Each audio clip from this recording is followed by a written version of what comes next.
salutations, and welcome back to Sovereign Actual. I'm me, and I'll be reviewing a game, which you already know due to the video's title.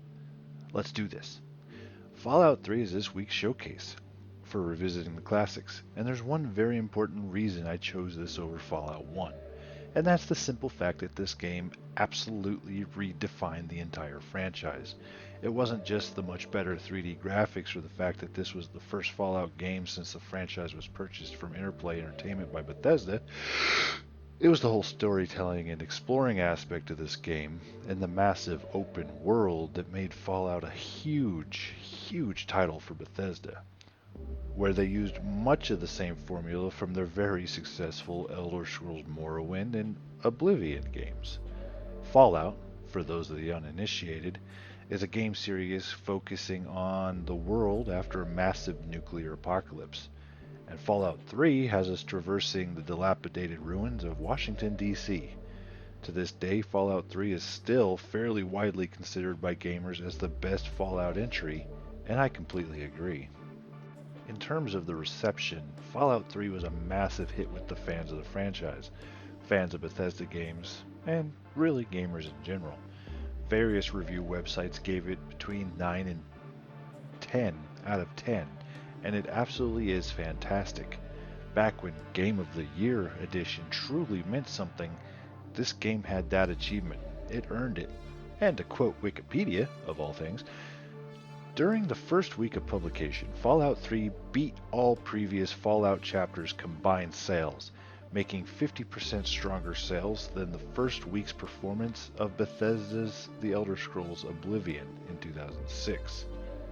That's no small feat, as Oblivion was a very successful game. Now, the Fallout fan base was torn, and some were even offended by this installment to the series, as it was a large deviation from the game mechanics and storytelling of the first two games. But this didn't prevent the game from finding success. There were also some issues on a governmental scale, though, as Japan nearly restricted the game due to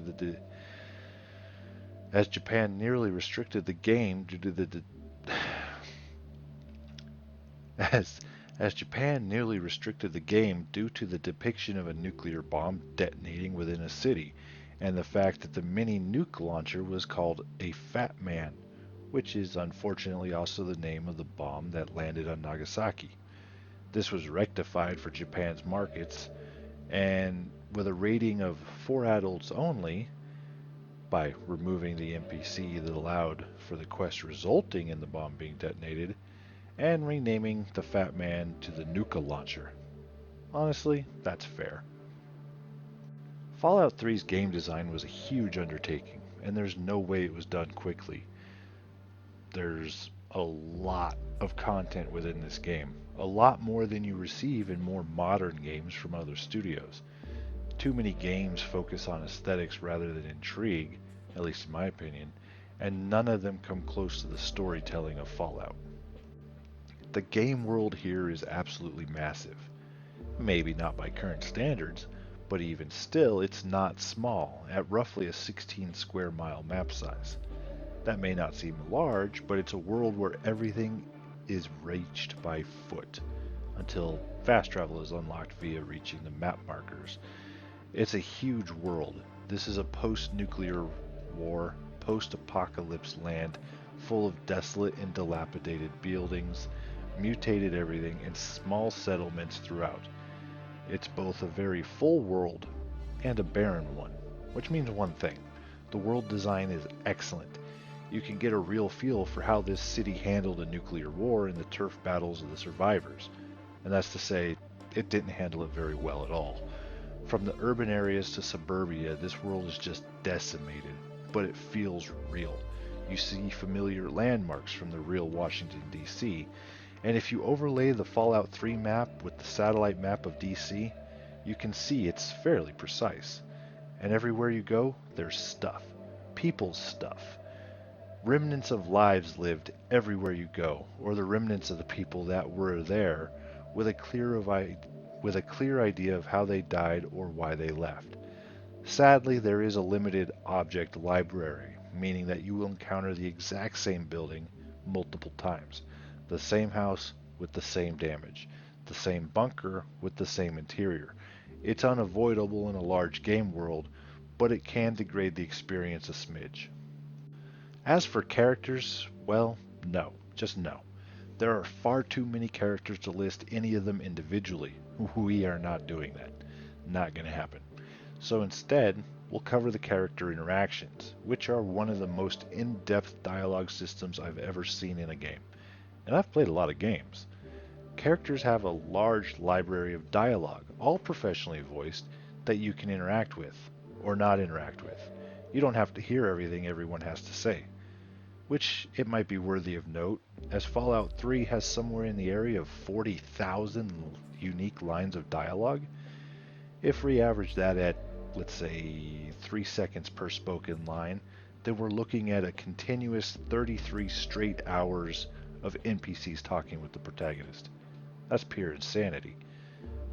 Something else of interest is the faction and reputation systems, which means characters will react to and treat the player differently depending on your reputation or who you associate with.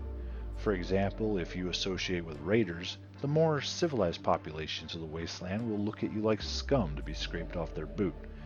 This adds to the fluid and changing dynamics of the game. Also, bear in mind that most NPCs are not tagged as essential by the system, meaning you can actually accidentally kill some NPCs important to the completion of a quest, so be careful of that. The graphics are dated and quality control may not have been at its best. But considering the scale of the game world, that's not unexpected. You may find a tree that sits a foot off the ground, or invisible walls where a solid object just has alpha textures. The textures themselves seem to be a mix of decent and poor resolutions depending on what you look at, most notably being buildings, rubble, and terrain. Once you're immersed in the game, this becomes less obvious, but you will still see where textures don't line up or where they don't render completely. And don't get me started on the way the NPCs and players look. The character creation in this game and the designs used for the NPCs are just awful. This was addressed in Fallout 4, but here characters still look like something not worth putting time into to make look good. It won't happen.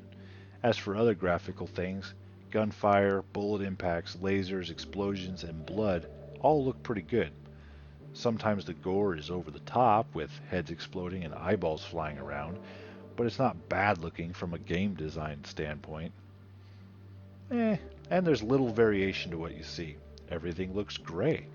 But considering this is a radioactive wasteland, it adds to the desolate nature of the world. The controls aren't bad, they aren't great. The Pip-Boy does sometimes make certain menu actions tedious, but I did like the integration of the inventory management into an in-game lore item. I just wish it was a little quicker to select stuff or get to what you wanted. There is a quick access for switching between previously chosen weapons and aid items or grenades, but that's it. This was before the advent of the widespread use of the quick access dials you see in every game these days, but it would have been nice, eh? In terms of the difficulty, we'll start with the combat. And the combat in Fallout 3 is different.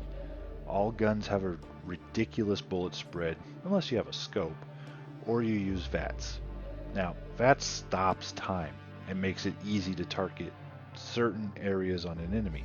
Like if you know they were close to a grenade and their leg is probably injured, you can determine that through VATS and target the limb to cripple them. There's a huge difference between aiming and shooting from the hip, and at times it seems so unrealistic that you might think it was designed that way to push you to use VATS for every encounter. And VATS can lead to some nice kill cam style footage, but I prefer the aiming and surviving the heat of the battle without pausing it via VATS to utilize what could only be considered a superhuman reaction time. There are several species of enemies that you encounter, and each species has varied classes or ranks of difficulty. For example, super mutants are hard. Super mutant brutes are harder yet. Humans are the most common enemy in the wasteland, and while no single human is difficult to overcome, they come at you in large groups, with a variety of weapons and, well, basically one single tactic. The AI isn't overcomplicated, but it's not a chump. They use cover, they flank, and they stand in the open and strafe left and right while shooting. Ghouls can be fast, and their hits can be radioactive, and they hit hard. They do die fairly easily, but they move around in a way that can make it hard to get some good shots off. They are more aggravating than they are difficult. Super mutants are the strong enemies of the wasteland. While not highly intelligent, they do lift. And they do travel in packs and are sometimes accompanied by centaurs, which are a half man, half slug abomination thing that are really more of a nuisance than a threat. Mutants carry big guns, they have a lot of HP, and they are relentless. But perhaps the most common enemy throughout the game are the animals, mutated beasts ranging from dogs to the formidable Deathclaw. They will harass you nearly everywhere you go. Rad roaches are common, mole rats are common, ants show up, bees and flies really get irritating, and Deathclaws can rip you apart rather easily. There are also environmental hazards, including traps. You can drown, or radiation poisoning can kill you if you don't use a RadAway to stop it from draining your HP. A lot of food items or some bottled water can give you radiation, and drinking from streams or lakes will certainly get you sick. The best bet is to find and only drink clean water, which can be found throughout the world, though it's not as common. Fall damage can also kill you, or at the very least cripple you, so you're limping. This is the real hazard. When you fall off something while evading enemies, you either then get caught by them when you stop to heal, or, well, they catch you because you're moving slowly. There are traps, and some seem rather random, like some NPC set a landmine and forgot it was there, but most are traps located around or near camps or settlements, or along well-traveled routes. The traps vary from mines and tripwires on grenades to things that make sound to draw enemies to you. It's good to be careful, especially when approaching a new camp. There aren't really any bosses, but there are challenging enemies and leaders that need to be dealt with. There's no boss battles in the sense that you get locked into an arena against someone with a massive HP pool and crazy damage. Typically it would be a battle against an enemy leader and several of his cronies. And that's where this is difficult. Numbers can overwhelm you. As for puzzle difficulty, picking locks and hacking computers are the only real puzzles in this game. Picking locks is time consuming, and if you break a pick it can be frustrating. But as picks become more common, this is less of a challenge and more of a hindrance. Hacking computers isn't easy, but it's also not hard. If you fail to pick the right code in 4 attempts, you get locked out of the computer. Some computers will be permanently locked out, while others can be revisited later for another attempt. The lore of the Fallout franchise is epic, and its depth is on par with that of the Elder Scrolls. Fallout takes place after a nuclear war that decimated the United States during what appears to be a 1950s era, with the difference that in the Fallout universe, nuclear power became mainstream. Nuclear-powered cars on every street, nuclear-powered robots to trim hedges, and the list goes on. It was an advanced version of the 1950s, and while most games take place 100 or more years after the war, the history of the era when it all went bad is important to the style of the game. It ties into why some factions are the way they are. Everything ties together. The story of this particular Fallout game is, well, it's basic.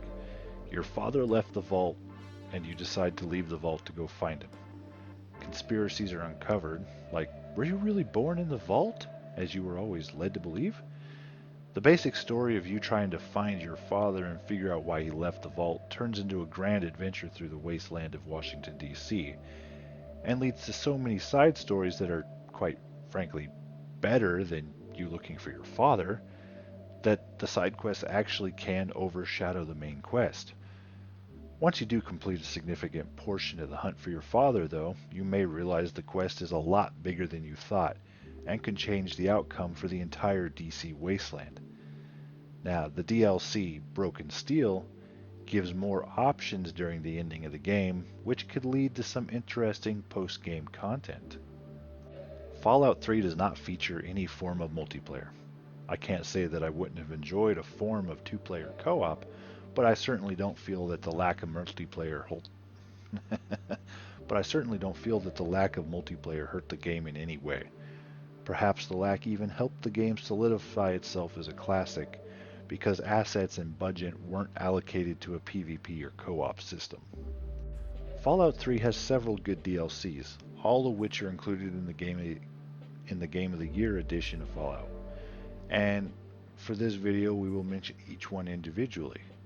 Starting with Operation Anchorage is the first DLC release for Fallout 3, and it lets you enter a simulation in order to battle a Chinese invasion in defense of Anchorage, Alaska.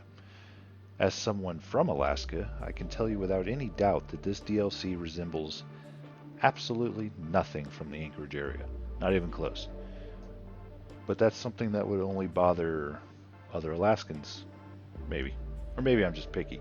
Either way, this DLC is great and lets you gain access to equipment that is a complete game changer, such as the Chinese stealth suit or the silenced assault rifle. I'm not sure how equipment you find in a simulation is usable in the DC wasteland, but who cares, am I right? It's a good DLC, worth playing. The second DLC is The Pit, and it takes you to the ruins of Pittsburgh, Pennsylvania, which has a very brutal and gritty slavery culture. And you get tangled up in it, in the whole rebellion thing, as you're wont to do. It is actually a decently large DLC with new enemies and gear you can acquire as you complete it, and I enjoy that it gives you a look into yet another area of a nuclear bomb ravaged United States. Broken Steel is the third DLC, and it changed the level cap of the entire game from 20 to 30, letting you build your character even further, and primarily features a faction war between the Enclave and the Brotherhood of Steel. There's also a massive robot, so that's cool. It's a fun DLC, if slightly smaller than the previous two. It adds to the overall experience and helps tie some story together. Point Lookout is the fourth DLC, and I don't remember it, so I had to look it up.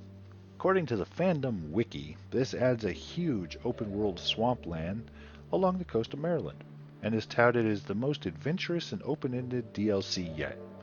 I am a fan of DLCs opening a new large game world, so I'll be sure to check this out myself. And the last DLC is Mothership Zeta, and it's one that's a bit odd to me.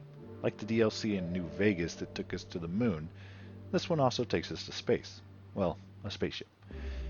As you try to escape, and hopefully succeed in escaping, the alien ship, you get to find and use and keep various pieces of alien tech, like weapons, and some armor and clothing. Personally, I find these DLCs to be a little outside the lore of what Fallout is, as there's enough on the ground to keep most players intrigued and invested, but as it is just a DLC and not a major plot point of the main game, I can begrudge the developers testing the waters. It is a decent and fun DLC, don't get me wrong, I just don't know if it fits. For this review, I'm adding a new section, mod support. Now, while this doesn't apply to the console versions of this game, it needed mention. The PC modding community for Fallout is huge, and it is the reason why Bethesda decided to include mod support for their console versions of the Fallout 4. The game is great for modding. The world is so massive that there's plenty of room for additional fan-made content, and some fans have made some super in-depth and gratifying quest lines that really add to the appeal of Fallout 4. Now, obviously, mods will not ever be considered canon, but they are fun. You can easily add hundreds of variations of weapons, clothing, armor, textures, objects, and buildings. You can overhaul the lighting or the game mechanics, change the system to be more survivor-based, change the start sequence so every character you make doesn't have to be a vault dweller, add warring factions, fix the existing ones, or turn the ghouls into something more like modern depictions of zombies. You can also do complete visual overhauls, change that gray wasteland into a lush, verdant forest growing among the ruins of the capital. If anything, I'd suggest getting this game just to experiment with the mods, as they make the world an ever-changing dynamic thing that can keep you playing without growing bored for years to come. In summary, I am giving the vanilla experience of Fallout 3, with all its DLCs, a score of 9.73619 out of 10. It's a fantastic game. I've spent thousands of hours in Fallout 3 over the years since its release, and even though Fallout 4 is out and I've spent another thousands of hours there, I still enjoy and play Fallout 3. I absolutely recommend that people give this game a try or play it again. Even after so much time spent in game, you might find something you missed that makes you say, oh, well, I didn't know that. And then you go searching for more. It's great. Now, I need to say that for a modded Fallout 3, I give it a score of 12 out of 10. Mods make this game dynamic. You can change it easily and quickly and get thousands of hours of enjoyment just for modded quests and content. Now, Fallout 3, this game is most certainly a classic, and while it's not the first game of the series, it is different from its predecessors, and it redefined the franchise as a whole. Fallout 3 is the Fallout game. And as always, I will say, and as always, I'm just kidding. I ask that you consider liking this video and maybe subscribing to my channel. I also stream every Saturday. I try to do it around 7 p.m. Central Standard Time, but it varies. And I stream randomly throughout the week. Stop in, say howdy, or hang out and chat.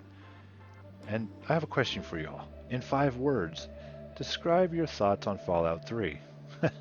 With that, I hope to see you next time, and take care.